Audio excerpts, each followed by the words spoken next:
you were involved with some heavy hitters in London, especially with Michelin-starred restaurants. I just got to a point where in the restaurants, because the wholesale business would have cost me about £500,000 to restart, just to restock it, having done everything. And it was a question of, do I sell my house and do that again and go through all that again?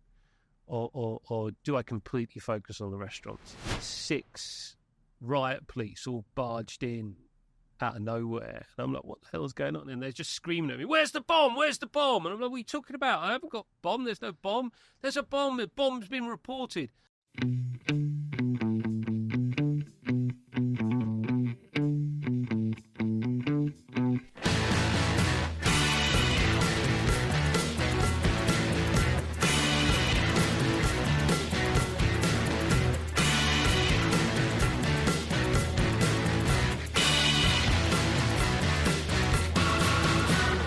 Welcome back to the Chef JKP podcast. And on the show today, we have the head of commercial development for Chef Middle East. Ben, welcome to the show. Thank you. Appreciate it. First things first, favourite childhood food memory? Oh, my gosh, kind of so many, really. I think that...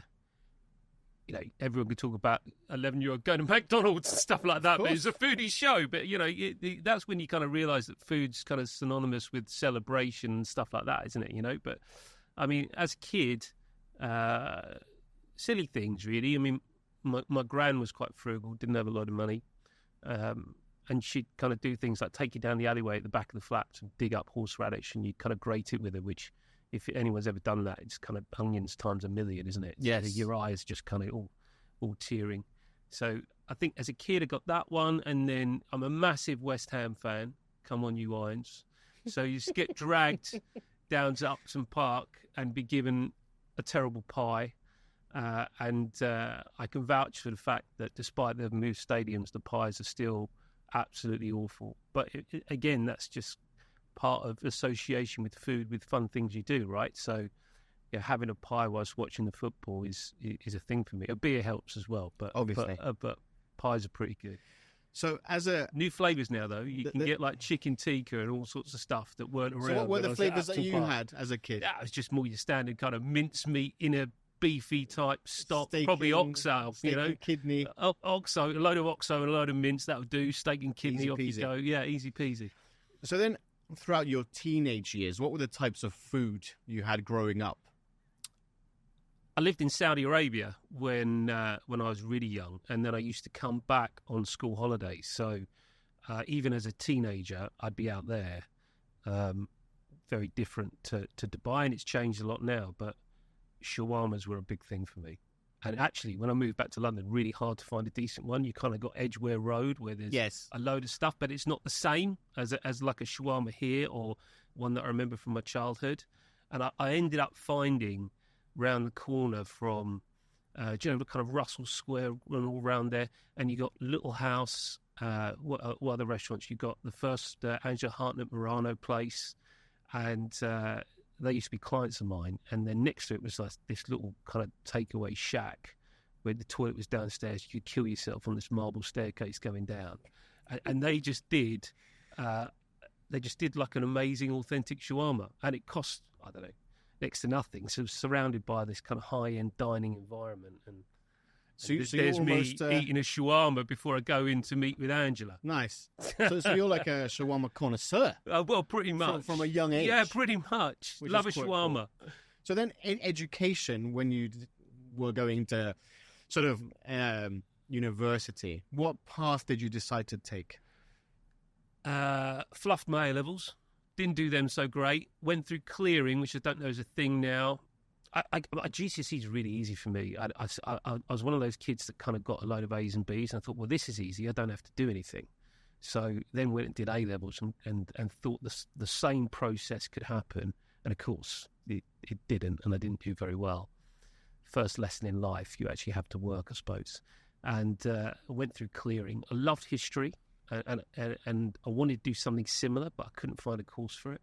So I ended up doing international relations and politics, which has no use to me whatsoever.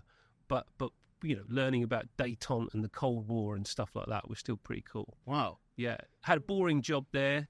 Because I was in Portsmouth, and you had the Portsmouth Historic Dockyard, and I stood there like an idiot for hours, just selling little key rings and stuff. Because when I was there was no tourists, because I was there in the school, in the kind of school when the kids were in school. But yeah, should have sold them to the school kids on the side. Yeah. The only good thing about Portsmouth is just the sheer volume of eateries and pubs, and a tiny little 2x4 mile island, and then you have Fratton Park. And they've got a great song that just says "Play up, Pompey, Pompey, play up." So even if you don't support football, you can learn that really easily. Nice. So when was your first sort of foray into food and hospitality? I fell into it. So my wife ended up getting a job as a fashion buyer, and she was Greek. And through university, spent a lot of time in Milan and learned Italian. And as a consequence of those two languages, when she decided she hated fashion, she ended up being nabbed by Leathams. I don't know if you know Leathams. They kind of do, in the supermarkets in the UK, they do Merchant Gourmet. They were really big and had some eccentric guys running them, Mark and Oliver Leatham. Mark used to perhaps on purpose, run down swans and then take them home as roadkill. Beautiful. Yeah. What a legend. Yeah. Okay. But they had Sunblush as brand. Do you remember Sunblush Yes. Tomatoes, all that kind of stuff. So she became a buyer for them. And then Mark used to drag her all around Europe because he spoke fluent French, and then she spoke Italian and Greek. And we had no kids. So I'd just book annual leave and jump on halfway through the trip, and then we'd nick a couple of days either side. And it was great because you were learning from this guy that's been in the food game for many years before me, and I was a young man, and you were just listening to what he said. And then she moved to Fresh Olive, which is now Bella Zoo, and did a similar thing. And the guy who owned that was a chap called George. And then we went all around Italy and Spain looking at oils and olives and stuff like that. And I guess through her, because we were so young, I kind of got a passion for it. I mean, prior to that, I did have a job in a fish and chip shop, but you can't really count that one. Well, you could. You could. But what were your favourite memories going through Europe and sourcing these extremely amazing olive oils and talking to the farmers and the growers themselves? Well, later on, I ended up sort of doing that for my own business, which I'm sure we'll get to. But, that initial insight was just meeting people that had been doing it and their families had been doing it for generations, and the passion they had just for that one product. And I think that was really important for me. I remember Joe sourcing Nocellara olives for the first time, and they were new to the UK. They didn't exist. And at that time, you had the kind of massive ones, and they only kind of went into, but they still exist, but they just cost so much more. And they only kind of went in via Fresh Olive into Michelin-star restaurants in London and nowhere else. And of course, now you've seen that product go all the way down the kind of food chain of the food scene, I suppose, and are available here in Spinneys and God knows where else in a smaller grade. So it's just interesting to see those kind of food journeys and how food penetrates through markets, and whether that be the food service market or any other, and become just more normalised in people's lives, But it was meeting those people and seeing those olive groves and seeing people pick it and seeing the passion they had for it. And for me, it was all new. And that was just exciting. But then you also had several different jobs in the FTSE 100. You were an MD. Yeah. You did strategic consultancy. Yeah. That must have also helped you through your business career. Yeah, of course. Yeah, it's kind of very different. That was kind of thousands of people that were working for you, implementing policy, process, monitoring, driving kind of efficiency, if you like, driving growth through sales teams. And that side of stuff's as fun as food, if you like, because it's just, for me, the whole thing is just about people, their behaviour, trying to inspire passion in people. It's no different in the kitchen, right? If you're exec chef of some really busy restaurant, you've got this massive brigade, you might have the vision about how that plate looks, but actually to get everyone in that institution to deliver that plate consistently, that's the key. So and that just translates into financial performance, doesn't it? So you get it right, the front of house are all working hard and the back of house are doing their bit, and all of a sudden you've got a little successful restaurant. So it's no different in any business, and Chef Middle East and my experiences before that are the same. So the other thing that I'm particularly interested in is that something called the Chef's Deli. Yeah. So This is interesting. So tell me all about that, because you were involved with some heavy hitters in London, especially with Michelin-starred restaurants. Yeah, it was good. It was so I got a big bonus. We did a kind of business turnaround, and I could have paid, I guess, most of my mortgage off. And I said to Jo, my wife, what do you want to do? And I think she said, look, maybe it's time we do something else. We didn't have kids at that point, so it was a slightly easier decision.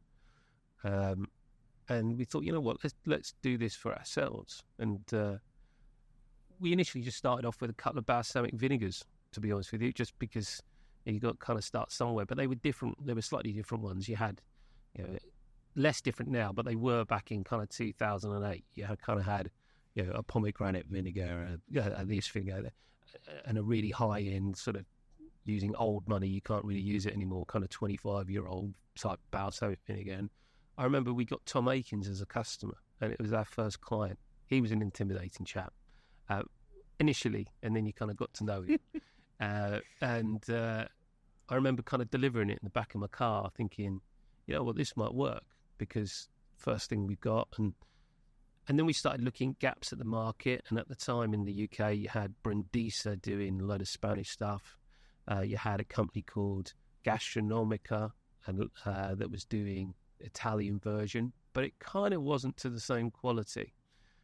And we just thought, I wonder if you can take a bit of that kind of fresh olive business with the olives, a bit of this kind of cheese business with Gastronomica, and just create some market share with charcuterie and be a bit of a broadliner, I suppose, a bit like Chef Middle East is, but really super niche.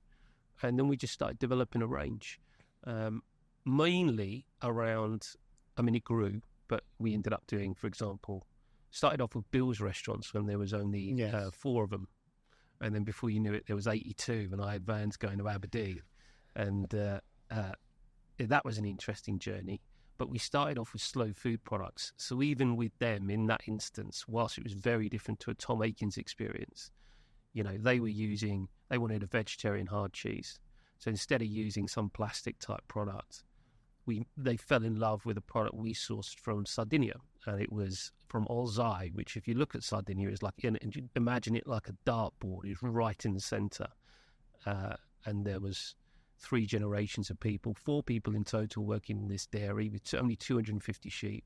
So by way of context, 2 milkings a day. In the winter, they could only do 16 rounds twice a day in each milking. But in the summer, they could do a few hundred, because obviously the sheep are eating more grass, they're able to produce more milk, and you have to schedule all that stuff in. So where Bills were growing at such a rapid rate, we were scheduling this little artisan slow food pecorino that was completely vegetarian, made with kind of artichoke essence, to then roll out across all their restaurants. And stuff like that excited me. So for people who have never heard of it, give me the details about what slow food is or was in the UK for people to understand. Well, it was more of an Italian movement, and I think that generally it was started off in the kind of 1980s as a knee-jerk reaction to McDonald's opening up in Rome, I think it was. And it was a case of, we don't really want this fast food stuff. What we want to do is we want to protect the way that people make things and protect that history and celebrate it. And we want our food to be good, clean and ethical. And that's really, for me, that passion for food, that passion for how things have always been made and keeping it as such, is the crux of what I get excited about when I think about food. And that can transcend right the way through to, where do you get your vanilla from? Your vanilla pods, are they from Madagascar? Is it a fair trade item? It was, always made in that country, always grown in that country. Let's support the people that are doing it in the same way they've done it for hundreds of years. But why are you so passionate about it? Because I think that if you don't do it, you lose your food culture and you lose your food history. And I think that for me is important. I think that there was a Lincolnshire pig, a hairy pig. I remember seeing a documentary years ago as a breed of pig. And I think there's now one similar that's kind of in Hungary, but we've lost the one in the UK. It doesn't exist anymore as a breed, as a product, and if you don't celebrate these things and you don't promote those types of food history, then you lose it, and then it's gone. As globalization continues, as people's diets and food cultures change, things just get dropped off along the way. So with that business, yeah, how did it then start to progress to bigger and better things within the London dining scene? Well, it kind of penetration. So you started off with and talking about product rather than price. So, you know,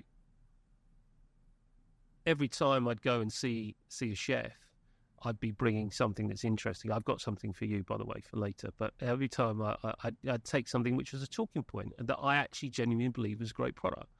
I remember I had a product, for instance, from Sicily. A guy called Giacomo. He used to have this ancient breed of goat. Gigantana is the goat, and it's a white hairy goat with these big long curly horns that go up kind of 2 foot above its head, and it was the native breed of goat to Sicily, and he was the only guy who had a herd exclusively of this breed, and there's only 80 goats, and he'd produce this amazing goat cheese that was, the texture would linger in your mouth. It'd get preserved in a fig leaf. And because there was only 80 goats, I could only sell so much of it. So I'd be selling a year in advance. Wow. So I'd be kind of going to, you know... But did you have exclusivity? Yeah. But just out of default through relationship, because they were small farmers, you know. So I'd be going around London restaurants. Let's say, for example, at the time, there's a guy called Ben Tish who used to work at Salt Yard Group. And yeah, he was always open to new product. And I'd go and sit with him and say, you know, hey, Ben, you know, what do you think of this? You know, oh mate, that's amazing. You know, I remember going to caravan restaurants with another restaurant group, and I had some wild boar speck that was from Valle d'Aosta, and I had this goat's cheese and a fig balsamic, and I ate a meal there, and they weren't a client, and I just asked the waitress for a little plate, and then I popped on this wild boar speck, put this fig cheese that I'm referring to over the top, and a little bit of fig balsamic. And I recognised, because I'd done my homework, the exec chef was behind the pass. I said, can you take that over to him? Anyway, within kind of 5 minutes, he was sitting and having a chat, right? So... nice way to sell, though. As it turned out, we didn't get that business, but nonetheless, it's a great example. I mean, it's very innovative to think that way, though. He was a lovely guy, and we got on really well, and you know, we didn't get it. The owner didn't want to move from the existing, but the point I'm making is that you're no longer talking about price when you're actually talking about something that you're passionate about. And, you know, I kind of felt that those producers were passionate about their products. And the only thing that I could do to give justice to that was to try to be as passionate about it and go and see each one of these places where I was importing, meet their families, meet the sheep or the goats or whatever it might be, or see the mill where they're producing the flour, and then bring that story back and try and give it to the chef. Because if the chef is then passionate about that story, then that goes into his end product. Yeah, 100%. And I think that's the key, is talking about the product itself. And once tasting it, if it's phenomenal, the chef will 100% take it. Yeah.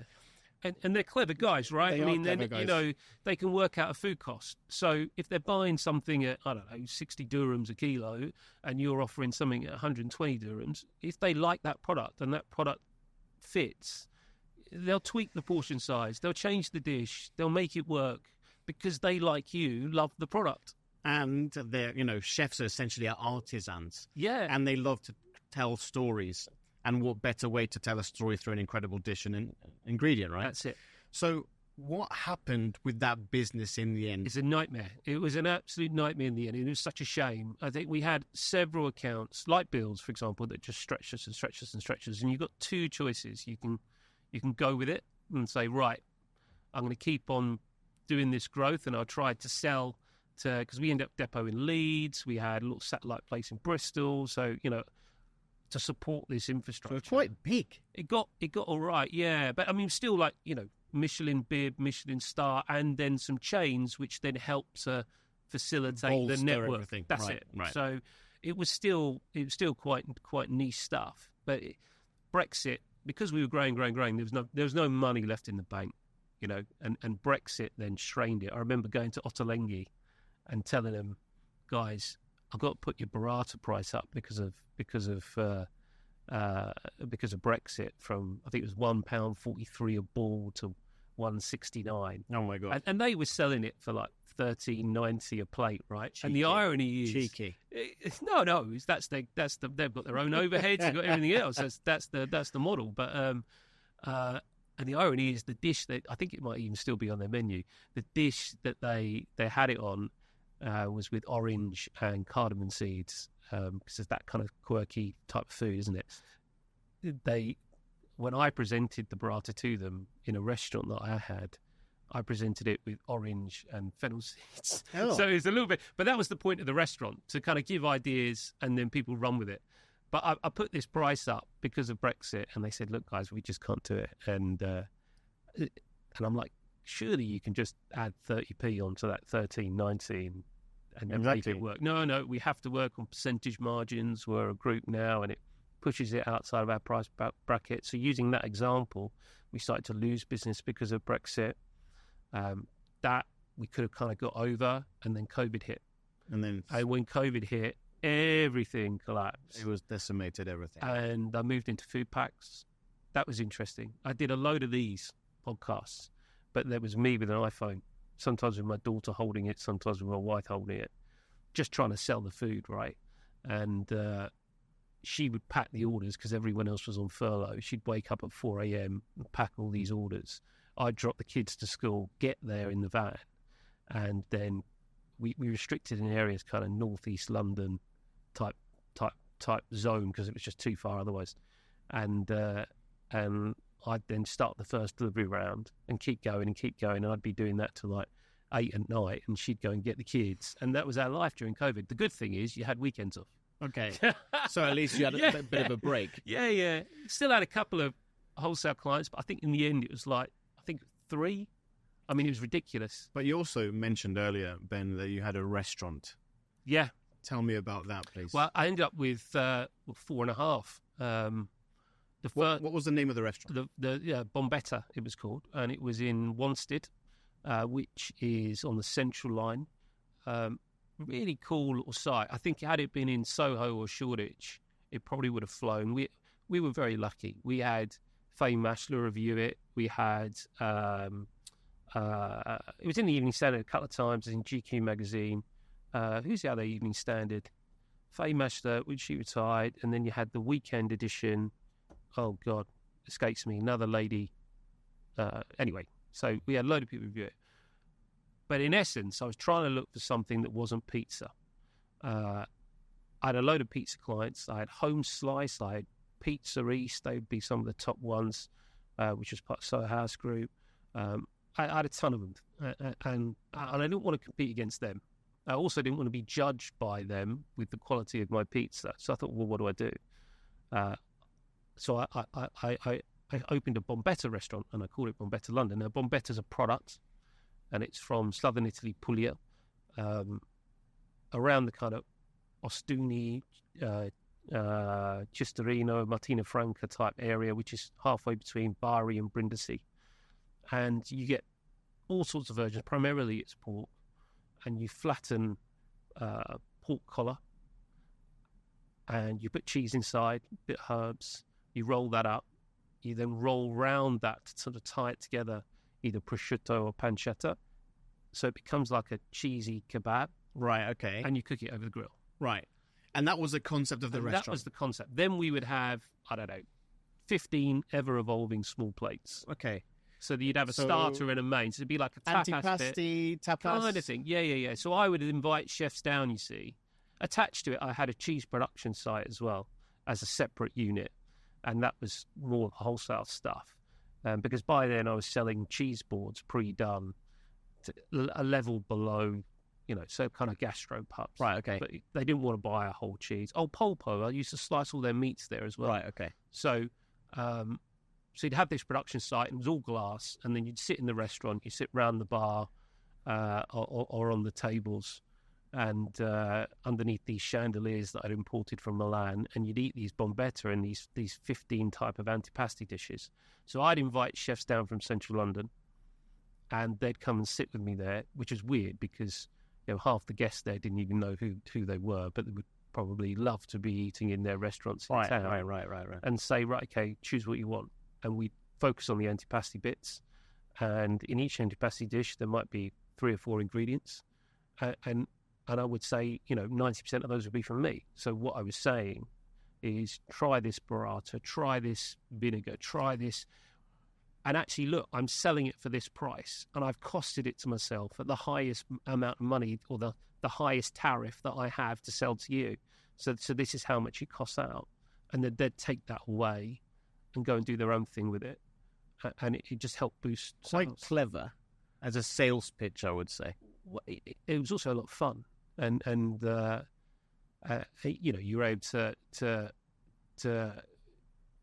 entertain them in a social environment. Yes. And actually just talk about food. How many covers did you have? It was tiny. We had, it was about sort of 35 covers. Nice. With a counter. Okay. Lunch and dinner? Yes. Yeah. It was good. It was exciting. And I had a great chef who ended up buying the restaurants off me. Victor, his name was Victor Garcia. And he didn't come from a background of Italian food at all. And actually was my first wholesale client. And that was great for me because we were just really open with each other and able to play with the product. So I'm like, look, mate, I've got this great thing here and I've got it from over here in this region and it's these people who make it. And in that region, they use it in this way, but we don't kind of have to. Do you want to play with it a little while? And he's like, yeah, no problem. Nice. Arsenal fan, that was the only thing that I didn't like about it. We all have our faults. Yeah. But what would you say were the toughest lessons about the restaurant trade for you back then? With my own? Yes. Toughest lessons, I think, is this is a strange thing, but it's staff planning and consistency, I suppose. So when I was running just Bombetta and we were using it as a facility to entertain chefs, frequency of menus always changing every day That's quite cool, no? Was cool. Innovative. But in a suburban setting, where I was, I think some bit more consistency. You had a load of people like, well, why is the pig's head bruschetta no longer on the menu? I love that dish. And they'd almost get angry about it. It's Right. So there's a bit of that. It's just a bit about, I think, that choosing when you change dishes and how frequent you do. I think that was a thing. Although, for everyone that didn't like it, there was someone who did. But the staffing levels were key for me, and understanding how the peaks and troughs work and how much you need to put in front by way of cost with doing prep work, and then what that delivers by way of covers. And actually, are you going to turn your restaurant twice? Are you going to turn it 2.5 times? Or are you going to do 1.5 times? And just second guessing that constantly. But also, Ben, just thinking, London is not exactly the easiest place to trade due to the fact that there is a huge amounts of competition. Yeah. So that must have also been a bit of a challenge, right? Yeah, there's always a new kid on the block opening up everywhere. And I think if you're in central London, right in the heart of it, you've got higher expenses. However, you've got more footfall because you've got people who can jump on the metro underground, tourists, if you will, tourists, and they all come in. So you just got this balance. I mean, a lot of those guys were absolutely killed in COVID and had to restart and reopen different companies, all sorts of things, because the rent just accrued. Right. In suburbia, you had less of that. So you ended up having to make sure your menu ticked a load of boxes. So, I always needed a vegan dish. I needed a pescatarian dish. I needed a meat dish. And then I'd add for each section of my menu at least 1 or 2 things that we really wanted to do. So you ended up actually, ironically, with a much longer menu in some ways per section than you would otherwise have, because you're trying to, you've got a smaller pond to fish it. But during COVID, did you pivot to also have, let's say, takeaway for people who were having dinner parties, so on and so forth? Yeah, we kind of did. What we did is meals to cook at home. and they were great. New Year's Eve, for example, I'd cook something, show people how we cooked it, do cooking instructions, put all the ingredients in the box, cook things ready to warm up, do all that stuff, and we could do that, and that worked. By then, we also had a fresh pasta restaurant, and fresh pasta doesn't really travel that great once you kind of cooked it as a takeaway.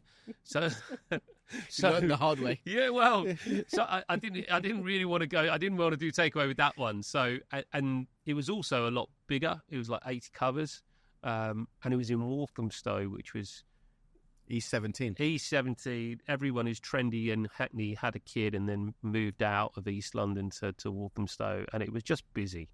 So we focused a load of our energy on that site, knowing that Bombetta was much more established, and we could kind of leave that there. But we kind of incorporated the two because as a wholesaler, no one knows who you are, right? So the people that are dining in a restaurant here in Dubai that might choose to have a meal that's produced by this really amazing chef using one of our ingredients, they don't necessarily know who we are. They've got no idea.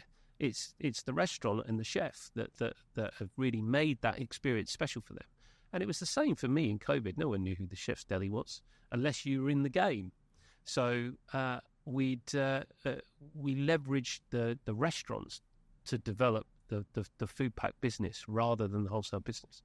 So then you have obviously a lot of experience with chefs, restaurants, business, dealing with people, logistics, produce.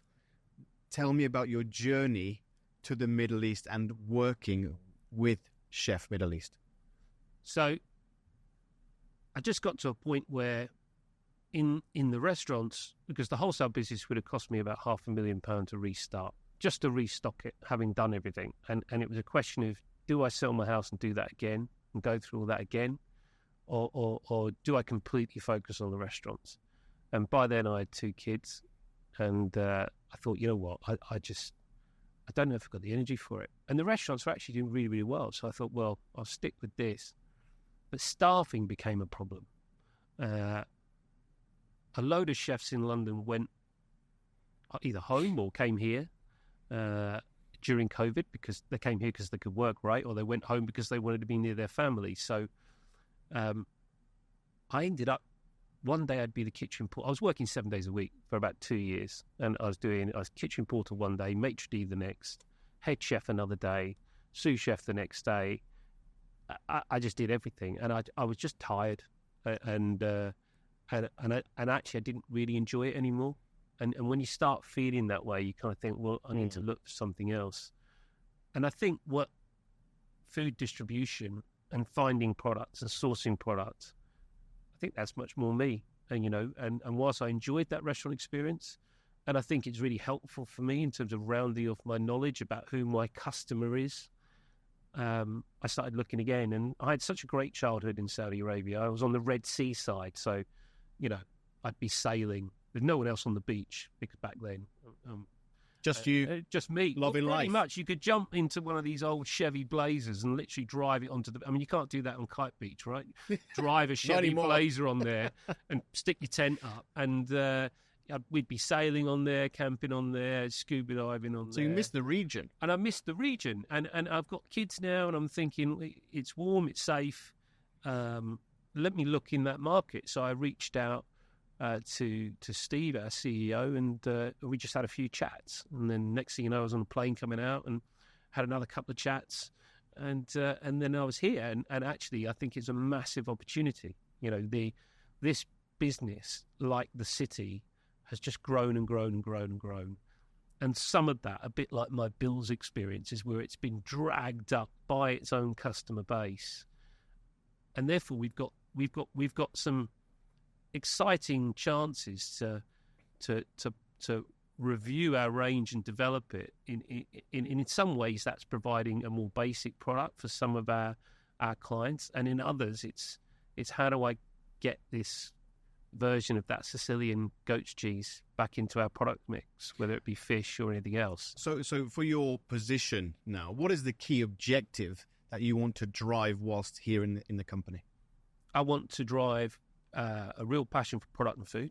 I think that's important. And to do that by actually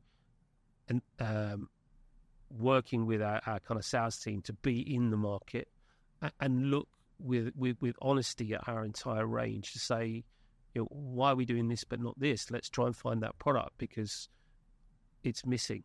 And then equally, what's new? What's new? What's exciting? What can we talk about where we're talking about it with real passion rather than talking about, oh, I'll beat that price for you. I can match that price for you. Because those conversations will happen. It's inevitable. That's part of what we do, but part of what every distribution business does. But it's so much more fun to be talking about something that's exciting. I mean, I've got this new route to market, which is coming out. Do you know, you might remember Mitch Tonks, Yes. fish guy, right? So Mitch has a load of restaurants, one on Brixham Bay, and then he's gone into partnership with Noel the Fish, Noel was a big hitter out of kind of Billingsgate, and a guy called Vernon who started Secrets Farm with that Greg Ball guy. Yeah. So, I mean, I know Vernon and Noel really well, and I only know Mitch a little bit, but they've got these 3 boats out of Brixham Bay, Brixham Market, and then because they're there, they've got direct access on the port to all the other boats that are there, and all that fish normally goes from which is the largest market outside the fish harbour in England, not the UK but in England. All that fish normally goes to Billingsgate and then goes to various different distributors and then eventually hits London restaurants. So we're going direct to the market using their 3 boats, using their men on the ground who get in there buying, seeing the fish at 5 a.m, accessing that stuff, getting it to Heathrow so it doesn't go to Billingsgate and then straight to Dubai. And that's kicking off soon. So we're now looking at some seasonal, line caught, exciting product that's all coming here. And it's just a supply chain route and a load of relationships with people that I knew in London. It doesn't have to be London, it could be from anywhere. I was going to say, but those relationships must really help to also bring them here. Yeah. They're keen. They're keen. They're excited. They trust. And now we just need to. I mean, and then other relationships. So Davide, who's the general manager at Ilburo. I knew him when he was at Soho House as an assistant front of house guy, right? When I was supplying those guys, and you've got Amelia within our team in sales, then talking to head chef there, and he's got a fish problem, and the chef doesn't know me from Adam, but I do know Davide. So I was able to have a 3-way conversation with him saying, look, as Davide will tell you, I don't bring anything unless I know the quality is there. And you're interested in this, and we've got this coming, this fish offer. Will you give it a go? And we're hopeful that they're gonna be a little bit of a guinea pig to just kind of test the route for us, But I want to get your thoughts on one thing. Obviously, the scene in London extremely well when it comes to dining. What are your thoughts on the dining scene here in the country? It's different. There's a lot of caviar and a lot of truffle.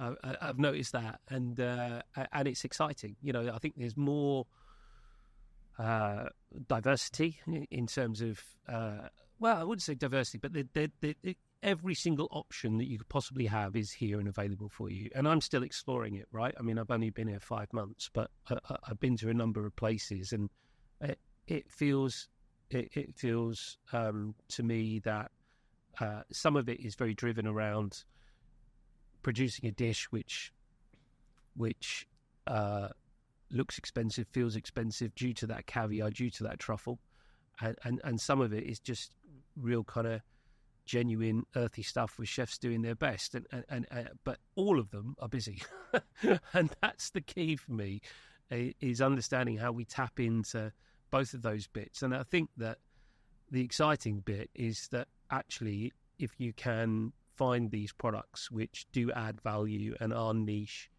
and are perceived to be higher end, there's a massive market for it. Well, yes, absolutely, because, I mean, just in Dubai, you probably already know the number, 13,000 restaurants plus. Abu Dhabi is doing extremely well. Ras Al Khaimah is doing well. So, and Fujairah, we obviously have the oysters there happening. But what I'm excited about is you are developing constantly all the time, right? So for me, I want to sort of know from your perspective what really excites you here at the moment, and sort of, I know that you're going through a large expansion. You're having these. You already have a massive warehouse. There's another one being built as we speak. And another one in Oman, and another one in Qatar. You know, so where we're investing is we're investing in warehouse space. Now, what we don't want to do is fill that with more of the same products. You know, we've got 4,000 lines, and if you're a hamburger joint, we can do every element of that hamburger for you. And if you're more of a fine dining institution, we can equally provide you with ingredients so you can be creative. So what we want to do is do more of both. So what my role is right. Okay, Ben's going to come and he's only going to bring us niche stuff because, I mean, let's be honest, it's not going to pay for the warehouse. True. So I've got to achieve both, and I've got to provide all chefs, no matter where they work within our industry, with options. But how do you go about sourcing those specific products? I think it's a mixture between free food shows, recommendation, travel, existing relationships, and they're not just mine. I hasten to add, I mean, I've got underneath me, I've got kind of 15 direct reports, which are kind of in two different sections, and they've got their own teams. So, I've got a whole kind of supply chain purchasing team, and they're very functional. But I've got these really exciting people who are category managers who treat the area of expertise they're in like their own business. And that's quite cool, no? It is cool. And I've got a lady called Marie who works for me. She looks at speciality, and she's found, for example, there's a lady called Francesca, I think her name is, and she's kind of half French, half Spanish, and she in her 30s went back to Spain, where her mum is from, and the local kind of pata negra producer was basically going bust, and she's got into bed with them and started to celebrate what they do and what they've done historically, but also add some new ideas. And she loves kind of Japanese methods. So you've got this traditional kind of sense of, right, okay, well, I've got these traditional Japanese methods here, got these traditional Spanish methods here. How do I merge them together and use Spanish curing techniques, perhaps in a more of a Japanese style? And Marie's tapped into all of that. So I think when I met you last, we were nibbling over a tuna heart, weren't we? Yes, the tuna heart was amazing. Yeah, and blew my mind. And there's another one which is really cool, which is a Japanese Wagyu, and it's had all the stuff. It's drunk beer and had massages and listened to classical music and all that stuff. And then it goes to Spain, and these guys in Spain, in this business that was nearly going bust, then cure it in the same way as they would cure any beef in that part of the world. And so you've got this blend of these two kind of food cultures, and that perhaps isn't exactly this slow food piece that I was talking about before, but I am a sucker for a story, and it's a pretty good one, and the food that's coming out there is amazing. So Marie is driving that piece, and she's really developing that. And then similarly, I've got Candice, he looks after our kind of meat and protein division. And I was surprised to find out, 46% of all the kind of American beef which comes into the UAE comes in via us. And then we've kind of not got a lot going on after that because that's been our focus, because that's where the market always drove us. So what we're now looking at through Candice is we've got come the summer, we've got some really, really, really cool Australian programs that are starting up. And we do a little bit already, but we've got some really good Australian Wagyu, for example. But we've got some Australian programs that can come up. They're going to give a different flavour profile, going to give other chefs a different price point, a different texture. And for me, that's just as exciting in a way, because it's about expanding the offer. And it's her that's driving that. It's her that's flown to Australia. It's her that's met all those producers. My role now is much more coaching. So it's really about, I can still do a bit of that, but I want them to come up with their own ideas. I want them to feel that passion the way that I do about how to go about sourcing and building those relationships. So if I can steer them in the right direction and they can find you something like the tuna heart, then I'll feel that I've achieved and I've had a good day. Well, look, Chef Middle East as a brand, as a food distributor, Yeah. has a gigantic name already. How will you keep growing it and developing for this brand to become the very best? And the reason I ask is because you guys are not only sourcing the very best produce, not only are you in some phenomenal markets, but the thing that struck me the most is when I spoke to Steve, is that if I'm really in trouble, your logistics guy is able to help me and open that warehouse at 2 a.m. if I need help. Yeah, Steve does that bit. It's because that's. I'll be in bed, but Steve will go there with the key. No, I'm joking. But I mean, I think it's a phenomenal thing to do. The service is everything, isn't it? Not a lot of people will have the time, the service, or even the hospitality to take a call at 11 at night and say, "Listen, I really need your help." Yeah, look, our phones and emails are always on, and I think once you build a relationship with somebody, ultimately these guys working in restaurants and hotels, they pay our salary. And their teams pay our salary, and we have to, as part of our culture, recognise that we're only in existence to support them. So it's a two-way and very symbiotic relationship. So we can't just. The job doesn't end once we found a product. It doesn't end once we delivered the product. What we have to do is develop the ongoing relationship. So there's that trust. And then that helps us when we get round to the next menu change and saying, okay, are you thinking about a menu change? Where are you at? Can I introduce some product? So you can think about that. And we should be working in that kind of symbiotic way, as I refer to, where we're going out of our way, not only from a food perspective, but from a delivery perspective too, but also from a development piece to try to be dovetailing in as much as we can. So, if you're changing your menu 7 times a year or 6 times a year, then really I want to be seeing you 6 weeks prior to that, to then, while you're still thinking fresh about what you might do, to be showing you stuff. So you can then, in your course of your menu development, include that. And I think that's partnership. And that's where we want to get to. We want to be perceived as a real partner and as a broadliner in the true sense. We want people to think that no matter where you are positioned in that market, we've done our best to find the right product for where you're at, whether that be in Asian foods, whether that be in chains, whether that be in casual dining environment or fine dining. And we've got some work to go because there's some perception pieces around that. And I don't think it ever stops, that some people, some chefs might just see us as this. And I think, or just see it as that. And I think that we don't help ourselves with that sometimes, because our sales team sometimes, what they do is, we've got 4,000 products, right? I mean, I kind of want 8,000, but we've got 4,000 products. And they cherry pick the products that actually we think might be useful for you. So you don't really sometimes see our whole range. However, exciting news that we are now starting to trial very shortly our e-commerce website. And I think that will be a game changer, because your prices will be loaded onto there. You'll see all of our stock and you can browse it like Amazon, right? And you can just dial in micro herbs. And then Urban Leaf, which is round the corner from us, pops up. And weirdly, we've got huge penetration with Urban Leaf in bars.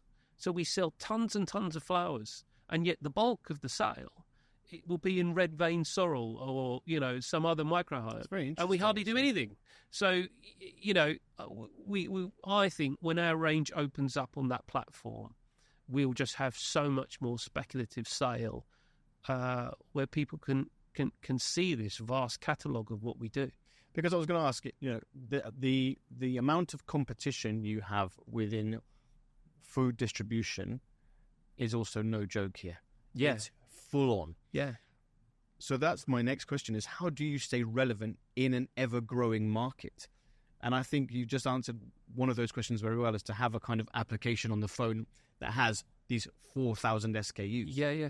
And be creative and keep on adding to that. And then the next bit is, that doesn't replace a salesperson, but it's equally getting the salespeople on the ground as excited about the product as my category managers are, and then how they work together and how they go to the market together and how they actually do joint appointments together, and because they share the same targets. So, we have some amazing sales team that are really good at building the relationships, and what we need to do is give them the stories, give them the tools, give them everything that they can do to make the chef's experience better using our product.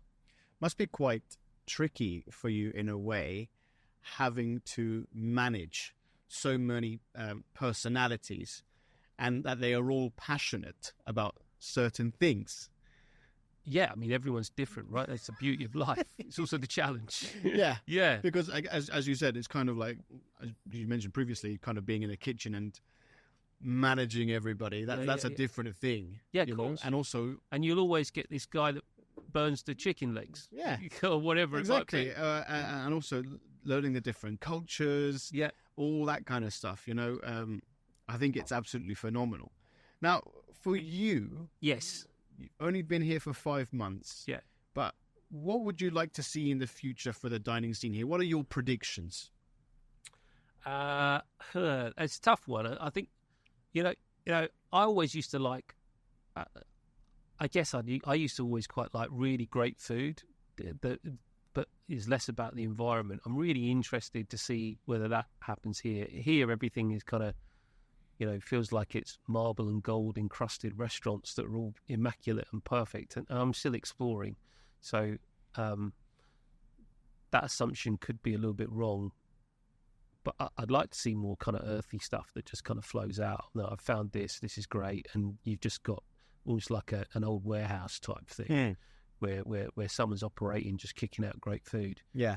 And you get that in the UK, you get that in New York. Those types of places. I don't know whether Dubai is the right environment for that, but it would be interesting to see if it becomes more. So go and check out a place called Al Serkal Avenue. Okay. In Al Quoz, which is kind of the industrial area. Yeah. There's loads of really small, tiny, super cool restaurants that are kind of doing exactly this. That. Yeah. And it's amazing. Is it? Yeah. So that's the top tip. Al Serkal. I'll take it. You have to hook me up with recommendations after. So then when it comes to the future of Chef Middle East and the business, how do you see that moving forward?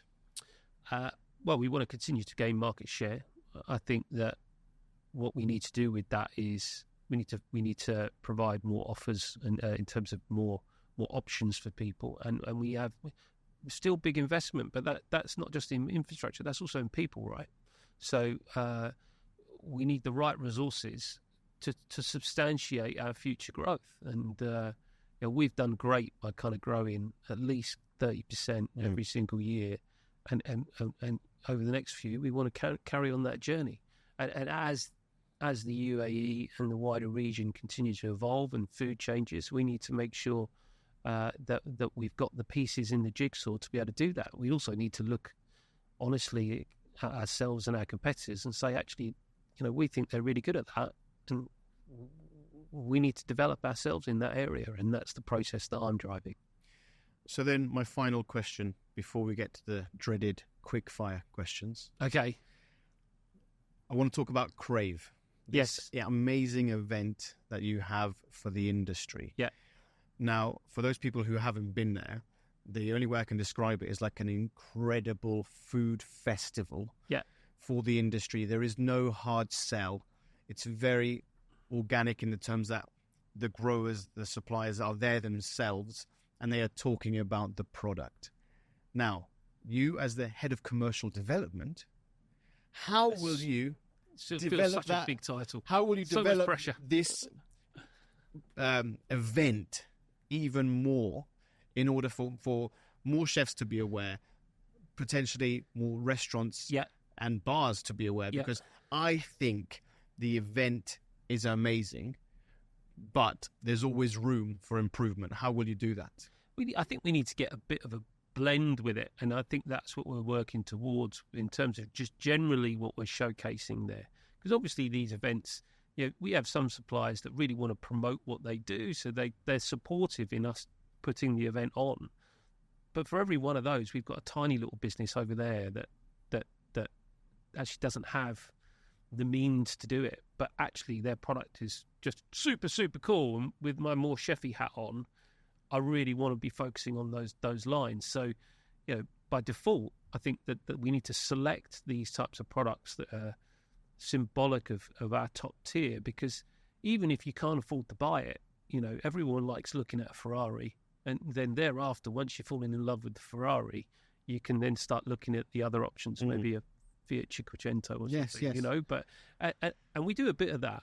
But for coming towards the next event, we want to be doing much more of it. Looking forward to it because I think it is amazing. Good. So, are you ready for the quick fire? Go for it. No, not really, but go for it. So, I've given you the most difficult question, first and second one. Okay. Favorite ingredient? Oh, Jesus. Cheese. What type of cheese? Pecorino. Because? Pecorino in Fossa, particularly. Because?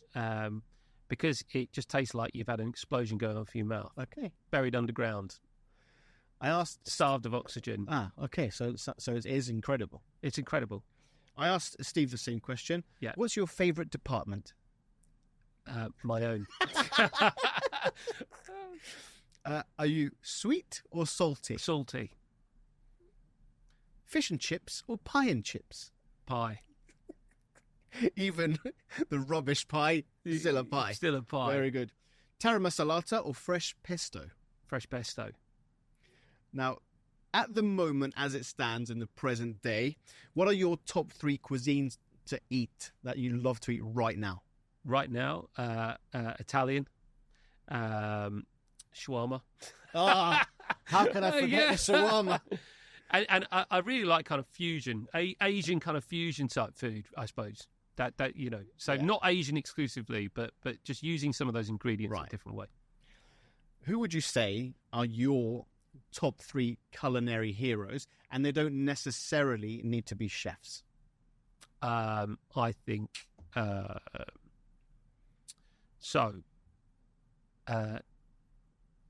some of his restaurants I thought were terrible in the later years, but in the late 1990s, early 2000s, everyone wanted to be Jamie Oliver, right? Yeah. He was kind of cooking at home, and he'd slide down his staircase and jump on his Vespa and go to Lena stores and buy a load of ingredients to cook for your mates.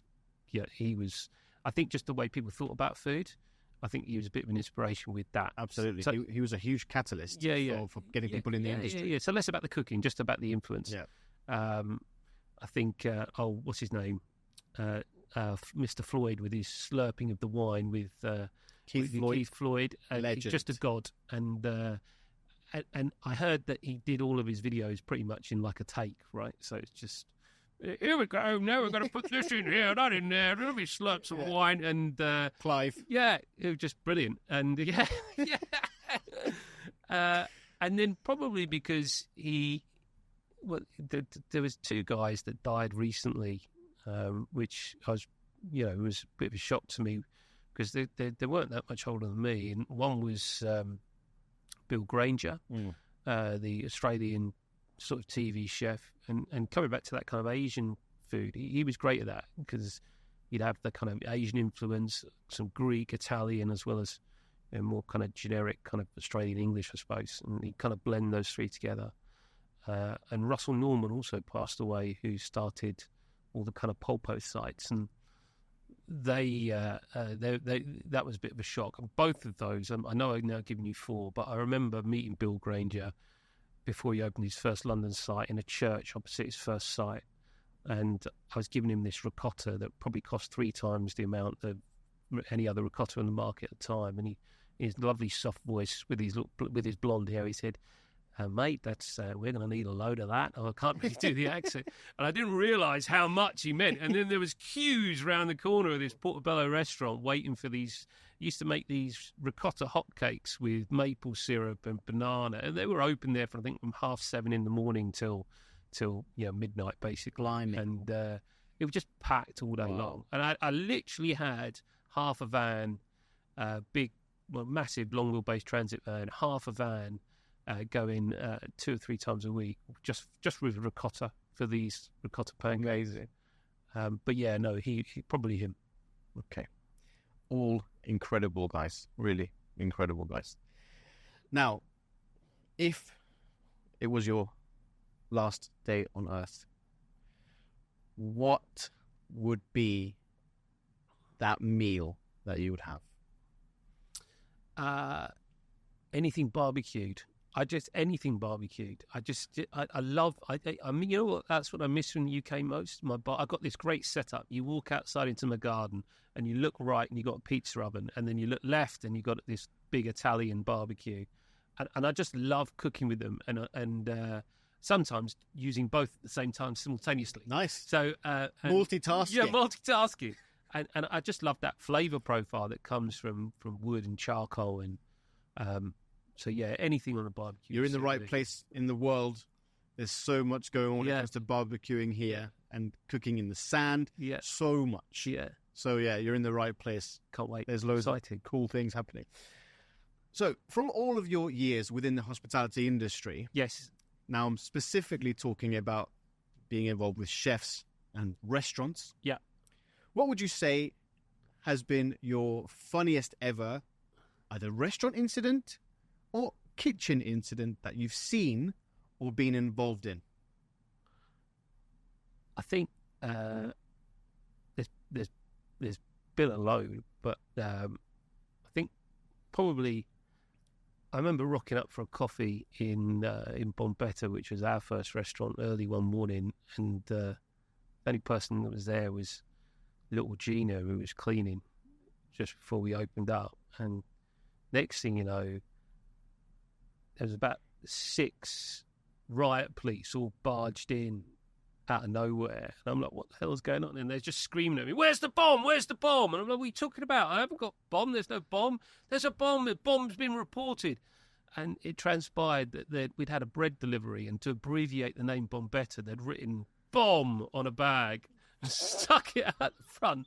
So, and we were next to a London Underground site. So as these six police officers all in kind of this special gear, all dashing up for a loaf of bread. It went on the radio and stuff, and I googled it once, and I think like it was on Colombian TV or something like that, and you know it kind of went a bit viral, but yeah, that was in hindsight was funny. At the time was just bizarre and probably a bit scary when they guys dove in. Yeah, to be fair. I was going to say potentially could have been good for marketing. Yeah, exactly. You know? Yeah, it was definitely talk of the town. What advice would you give to 16-year-old Ben Milner? I think the advice I'd give would be to really kind of expose yourself and listen and learn as much as you can from everything that's around you, and work as hard as you can. You know, I may not have been head of commercial in Chef Middle East. You never know. I could have been anything if I'd done those A levels a little bit better. But work hard. And actually, you know, I love being commercial head of commercial in Chef Middle East. But yeah, I think you just need to be consistent and just work hard and put your all in. And the day you stop doing that, that's when you fail. Look, I think that's phenomenal advice. And the other sort of question I wanted to put to you, now I've come to think of it. During your interview with Steve, yeah, did you talk about politics? Because he also studied politics. Yeah, well, yeah, we didn't actually. No, we. Okay, we so didn't. on the next podcast we have, be you and Steve talking about politics. So we'll get that your lined viewing up. count will go right down. Yeah. So if people wanted to get hold of you Yes. via social media, Yeah. how can they do that? You get me on LinkedIn, Ben Milne. You can. I do have an Instagram account, Ben A Milne, or you just drop me an email, bmilne@chefmiddleeast.com. Done deal. I'll put all of that in the show notes so everyone can get hold of you. Now, Ben, I just wanted to recap our incredible conversation from your childhood years. Football obviously is a big one. Massive. Pies, I think you need to start developing some pies potentially.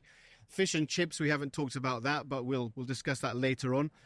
Talking about all your incredible experiences with your wife, going to Europe, Yeah. to then coming back, having that sort of lust for food which is phenomenal. So then working with all these incredible restaurants and chefs, being involved in so many things, having your own incredible restaurants, going through COVID, which I'm sure is, we all know, was not easy at all, to then, having this phenomenal job here with Chef Middle East, developing the brand, developing the people, and everything that you stand for, I think is amazing and really exceptional.